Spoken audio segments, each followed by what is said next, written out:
بسم اللہ الرحمن الرحیم۔ معزز سامعین، السلام علیکم۔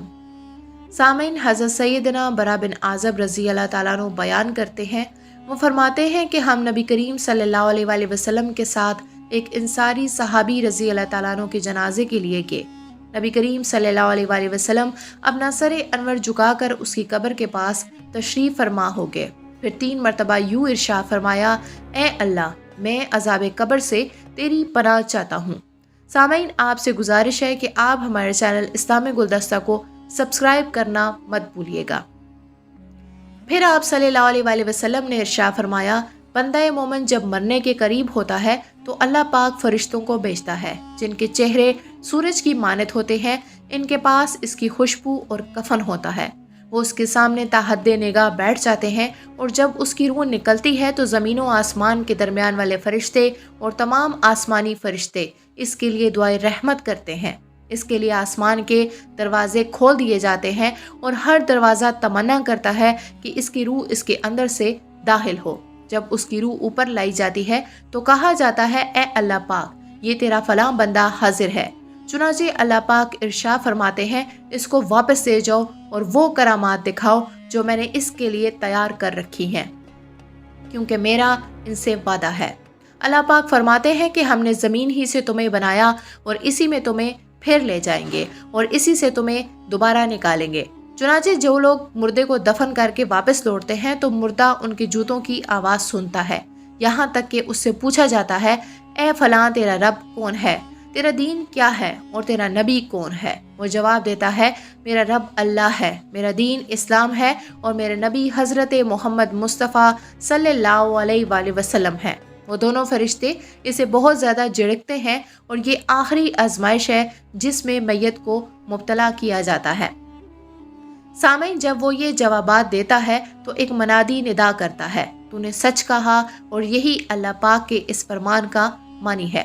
اللہ پاک ثابت قدم رکھتا ہے ایمان والوں کو حق بات پر، دنیا کی زندگی میں اور آخرت میں۔ پھر اس کے پاس آنے والا آتا ہے جو نہایت خوبصورت چہرے والا، عمدہ خوشبو اور حسین لباس میں ملبوس ہوتا ہے۔ وہ کہتا ہے، تجھے تیرے رب کی رحمت اور باغات کی خوشخبری ہو جن میں دائمی نعمتیں ہیں۔ سامعین، قبر والا کہتا ہے، اللہ پاک تجھے بھی بھلائی کی بشارت دے۔ تو وہ کہتا ہے کہ تو کون ہے؟ وہ کہتا ہے، میں تیرا نیک عمل ہوں۔ اللہ کی قسم، میں جانتا تھا کہ تو نیکی میں جلدی کرنے والا اور اللہ کی نافرمانی میں دیر کرنے والا تھا۔ اللہ تجھے جزائے خیر عطا فرمائے۔ پھر ایک منادی ندا دیتا ہے، اس کے لیے جنت کا بچھونا بچھاؤ اور جنت کی طرف دروازہ کھول دو۔ اس کے لیے جنتی بچھونا بچھایا جاتا ہے اور جنت کی طرف دروازہ کھول دیا جاتا ہے۔ وہ عرض کرتا ہے، اے اللہ، جلد از جلد قیامت قائم فرما تاکہ میں اپنے اہل و مال کی طرف لوٹ جاؤں۔ سامعین، اس کے برعکس جب کافر، گنہگار، فاسق و فاجر اور منافق بندہ ہوتا ہے تو اس کے پاس نہایت ہی سخت طاقتور فرشتے آتے ہیں۔ ان کے پاس آگ کا لباس اور گندک کی قمیص ہوتی ہے۔ وہ اسے گھیر لیتے ہیں۔ جب اس کی روح نکلتی ہے تو زمین و آسمان کے درمیان والے فرشتے اور تمام آسمانی فرشتے اس پر لعنت بھیجتے ہیں، اور اس پر آسمانوں کے دروازے بند کر دیے جاتے ہیں۔ ہر دروازہ ناپسند کرتا ہے کہ وہ اس حصے میں سے گزرے۔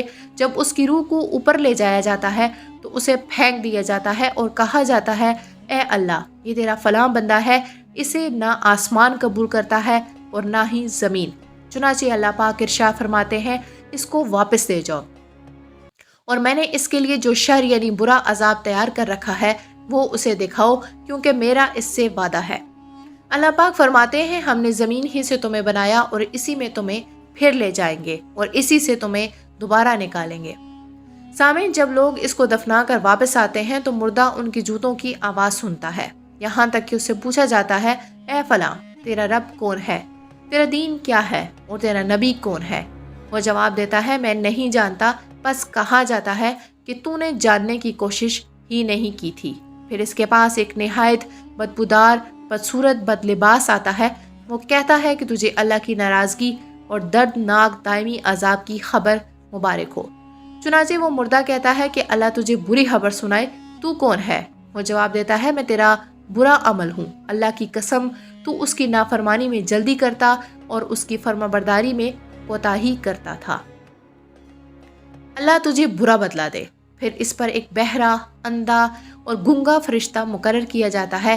اس کے پاس لوہے کا ایک گرز ہوتا ہے۔ اگر تمام جن و انس سب مل کر اس کو اٹھانا چاہے تو اسے نہیں اٹھا سکتے۔ اگر اسے پہاڑ پر مارا جائے تو وہ مٹی بن جائے۔ وہ اسے ایک ضرب لگاتا ہے تو وہ مردہ مٹی ہو جاتا ہے۔ پھر اس میں روح لوٹ آتی ہے۔ پھر اس کی آنکھوں کے درمیان ایک ضرب لگاتا ہے تو جن و انس کے علاوہ زمین کی تمام مخلوق اسے سنتی ہے۔ آپ صلی اللہ علیہ وآلہ وسلم نے ارشاد فرمایا، پھر ایک ندا دینے والا ندا دیتا ہے، اس کے لیے آگ کی تختیاں بچھاؤ اور جہنم کی طرف کا ایک دروازہ کھول دو۔ اس کے لیے آگ کی 2 تختیاں بچھائی جاتی ہیں اور جہنم کی طرف کا ایک دروازہ کھول دیا جاتا ہے۔ نبی کریم صلی اللہ علیہ وآلہ وسلم نے ارشاد فرمایا، مومن اپنی قبر میں سرسبز باغ میں ہوتا ہے اور اس کی قبر 70 گز کشادہ اور منور ہو جاتی ہے، یہاں تک کہ 14ویں کے چاند کی طرح ہو جاتی ہے۔ اور کیا تم جانتے ہو کہ یہ آیت کس کے بارے میں نازل ہوئی؟ تو بے شک اس کے لیے تنگ زندگانی ہے۔ صحابہ کرام نے عرض کی، اللہ پاک اور اس کے رسول اللہ صلی اللہ علیہ وآلہ وسلم بہتر جانتے ہیں۔ تو آپ صلی اللہ علیہ وآلہ وسلم نے ارشاد فرمایا، کافر کو قبر میں یوں عذاب ہوتا ہے کہ اس پر 99 تنین مسلط کر دیے جاتے ہیں۔ کیا تم جانتے ہو تنین کیا ہے؟ یہ 99 سانپ ہے۔ ہر سانپ کے 70 سر یعنی پھن ہوتے ہیں۔ وہ قیامت تک اس کے جسم کو کاٹتے، چاٹتے اور پھنکارتے رہیں گے۔ سامعین، قبر کا معاملہ نہایت ہی سنجیدہ ہے۔ اب آپ نے خود سوچنا ہے کہ آپ نے نبی کریم صلی اللہ علیہ وآلہ وسلم کے بتائے ہوئے طریقے کے مطابق اپنی زندگی گزارنی ہے، اپنی قبر کو جنت کے باغوں میں سے ایک باغ بنانا ہے، یا پھر اپنے نفس و شیطان کی پیروی کر کے اللہ اور اس کے محبوب صلی اللہ علیہ وآلہ وسلم کی نافرمانی کر کے اپنی قبر کو جہنم کے گڑھوں میں سے ایک گڑھا بنانا ہے۔ سامعین، اب بات کرتے ہیں وہ کون سی 9 آرزویں ہیں جب انسان اس دنیا سے چلا جاتا ہے تو وہ کرتا ہے، جن کا تذکرہ قرآن پاک میں اللہ پاک نے کچھ اس طرح سے کیا ہے۔ نمبر 1، وہ مردہ کہتا ہے، اے کاش میں مٹی ہوتا، حتیٰ کہ مجھے پیدا ہی نہ کیا گیا ہوتا۔ دوسری خواہش، جو مرنے کے بعد پیدا ہوتی ہے، اسے اللہ پاک نے قرآن پاک میں یوں ارشاد فرمایا، اے کاش میں نے اپنی آخری زندگی کے لیے کچھ کیا ہوتا۔ نمبر 3، اے کاش مجھے میرا نامہ اعمال نہ دیا جاتا۔ نمبر 4، اے کاش میں فلاں کو دوست نہ بناتا۔ 5ویں آرزو، جو مرنے کے بعد پیدا ہوتی ہے، اسے قرآن میں یوں بیان کیا گیا، اے کاش ہم نے اللہ اور اس کے رسول صلی اللہ علیہ وآلہ وسلم کی فرمانبرداری کی ہوتی۔ نمبر 6، اے کاش میں نے رسول اللہ صلی اللہ علیہ وآلہ وسلم کا راستہ اپنایا ہوتا۔ 7ویں آرزو، سورہ نساء کی آیت نمبر 73 میں یوں بیان کیا گیا، اے کاش میں بھی ان کے ساتھ ہوتا جو بہت بڑی کامیابی حاصل کر لیتے۔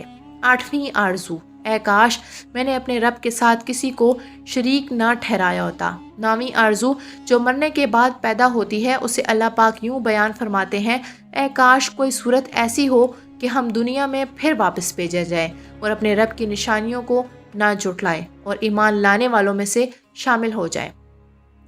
سامعین، یہ ہیں وہ آرزویں جن کا موت کے بعد حاصل ہونا ناممکن ہے، اس لیے زندگی میں اپنے عقائد اور عمل کی اصلاح کرنا بہت ضروری ہے، اور آپ کو چاہیے کہ آپ علم دین حاصل کریں، اس پر عمل کریں اور اپنے بچوں کو بھی سکھائیں تاکہ کل آپ کی وفات کے بعد ان کے لیے کوئی ایصال ثواب کرنے والا ہو۔ اللہ پاک سے دعا ہے کہ وہ ہمارا خاتمہ ایمان پر فرمائے، آمین۔